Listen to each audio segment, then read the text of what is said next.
ये जितने भी टीचर्स हैं जो 69,000 बीटीसी शिक्षा मित्र या तमाम तरह के जो टीचर्स को बीपीएड वाले हैं, इनका रास्ता ये सरकार नहीं निकालेगी। मैं उनसे अपील करता हूँ, इस सरकार को हटाओ, लाखों नौकरी शिक्षा विभाग में पाओ। अभी आप सुन रहे थे उत्तर प्रदेश के पूर्व मुख्यमंत्री माननीय श्री अखिलेश यादव जी को, जो कि उत्तर प्रदेश में बीएड बीटीसी बीपीएड अभ्यर्थियों के लिए बेसिक शिक्षा विभाग में रिक्तियों की बात पर चर्चा कर रहे थे।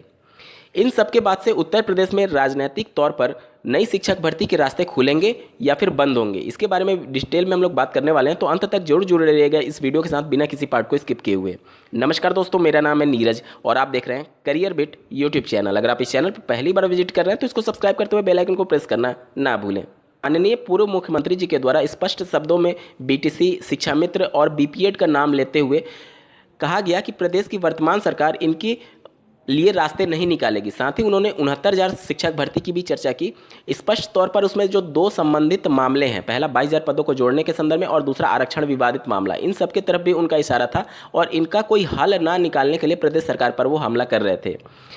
निश्चित तौर पर इसका उत्तर प्रदेश में इस सरकार में शिक्षक भर्ती पर पूरी तरीके से प्रभाव पड़ने वाला है, क्योंकि प्रदेश की वर्तमान सरकार भी ये जानती है कि कोई सा भी विधानसभा चुनाव उत्तर प्रदेश में हो, उससे पहले शिक्षक भर्ती का विज्ञापन जारी होता ही होता है, क्योंकि यही एक ऐसा विभाग है जिसमें हजारों की संख्या में या फिर आप कह लें सबसे ज़्यादा वैकेंसीज इसी विभाग में निकलती है, क्योंकि लगातार 4 साल तक सरकारें सोई रहती हैं और जब अंतिम समय आता है तब शिक्षक भर्ती का विज्ञापन जारी किया जाता है। तो अब अगर माननीय पूर्व मुख्यमंत्री के द्वारा अगर ऐसा कुछ कहा गया है तो निश्चित तौर पर वर्तमान सरकार भी इस पर विचार करने लगेगी, क्योंकि जो अभ्यर्थी लाखों की संख्या में बीएड बीटीसी कंप्लीट कर चुके हैं और प्राथमिक स्तर की शिक्षक भर्ती का वेट कर रहे हैं, उनको लुभाने के लिए ही माननीय पूर्व मुख्यमंत्री जी के द्वारा ऐसा स्टेटमेंट दिया गया है। और जिस प्रकार से पिछले 2 वर्षों से डीएलएड 2017 बैच की बात हो या फिर 18 बैच की बात हो, पिछले 1 वर्षों से नई प्राथमिक स्तर की शिक्षक भर्ती की मांग लगातार उठाते रहे, सड़कों से लेकर के और विभिन्न जनप्रतिनिधियों को ज्ञापन देकर के उनकी आवाज़ का घेराव करके, लेकिन जिस प्रकार से एक कमिटी बना करके पिछले 2 महीने से इन अभ्यर्थियों को घुमाया जा रहा है और अभी तक कोई ऐसा ऐलान नहीं किया गया कि इस सरकार में शिक्षक भर्ती आ रही है या नहीं आ रही है। निश्चित तौर पर अभ्यर्थियों के मन में रोष तो है और वर्तमान सरकार भी ये भली भांति समझ रही होगी कि अगर इस कार्यकाल में शिक्षक भर्ती का विज्ञापन जारी नहीं हुआ तो जो लाखों की संख्या में बीएड बीटीसी, शिक्षा मित्र और बीपीएड वाले अभ्यर्थी हैं, वो पूरी तरीके से इनका वोट बैंक वर्तमान सरकार से हट करके जो विपक्षी पार्टियां इनको लुभा रही हैं उनकी तरफ वोट बैंक खींच जाएगा। तो वर्तमान सरकार कभी भी ऐसा नहीं चाहेगी कि लाखों की संख्या में ऐसे बेरोजगार हैं बीएड बीटीसी और उनके परिवारों को मिला लिया जाए तो ये संख्या और भी बड़ी हो जाती है। तो इतने बड़े वोट बैंक को सरकार गंवाना नहीं चाहेगी और वह पूरी तरीके से मन बना लेगी कि अगर जिस प्रकार से कहीं इसका लाभ राजनीतिक रूप से अन्य विपक्षी पार्टियां ना ले ले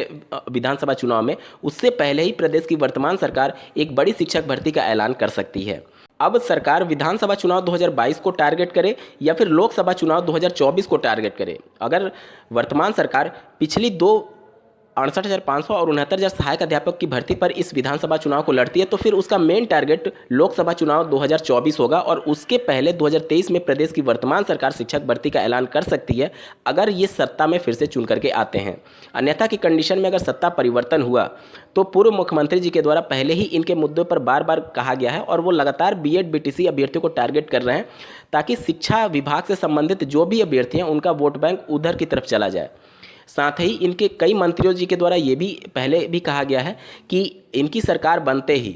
सुपर टेट के परीक्षा को हटा दिया जाएगा। साथ ही माननीय पूर्व मुख्यमंत्री जी ने यूपी SSS आयोग के द्वारा पीईटी परीक्षा का भी विरोध किया गया था और उन्होंने स्पष्ट शब्दों में कहा था कि इनकी सरकार बनते ही कैबिनेट मीटिंग में पीईटी परीक्षा को निरस्त कर दिया जाएगा और लगातार जैसे पहले लेखपाल की भर्तियाँ आती रही हैं, डायरेक्टली अब भर्तियाँ निकाली जाएंगी।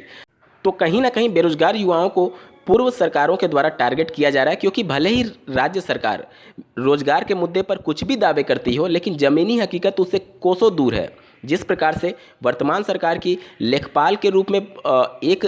युवक का वीडियो वायरल हुआ और वो नेपाल भाग गया, उसके बाद से सरकार की फजीहत तो हुई है बेरोजगारी के मुद्दे पर और कहीं ना कहीं विपक्षी पार्टियां इस मुद्दे को अच्छे तरीके से समझ रही हैं कि सरकार जो दावा कर रही है रोजगार को लेकर के वह ज़मीनी हकीकत पर नहीं है। इस वजह से विपक्षी पार्टियां बेरोजगार युवाओं को लगातार टारगेट कर रही हैं और इनके वोट बैंक को अपनी तरफ आकर्षित करने की कोशिश कर रही हैं, जो कि भली भांति वर्तमान सरकार में बैठी सत्ता भी देख रही है और समझ रही है, और इसका लाभ कहीं विपक्षी पार्टियां ना उठा लें, इस पर भी विचार कर रही होगी और इस बात पर भी विचार कर रही होगी कि क्यों ना इसी कार्यकाल में एक बड़ी शिक्षक भर्ती का विज्ञापन जारी करके इन सभी मुद्दे को दबा दिया जाए। दोस्तों, आप लोग का क्या कुछ कहना है कमेंट करके जरूर बताइएगा, और ऐसे ही महत्वपूर्ण अपडेट के लिए इस चैनल को सब्सक्राइब करना ना भूलें। इस वीडियो को देखने के लिए आपका बहुत बहुत धन्यवाद। भगवान करे आपका दिन शुभ हो।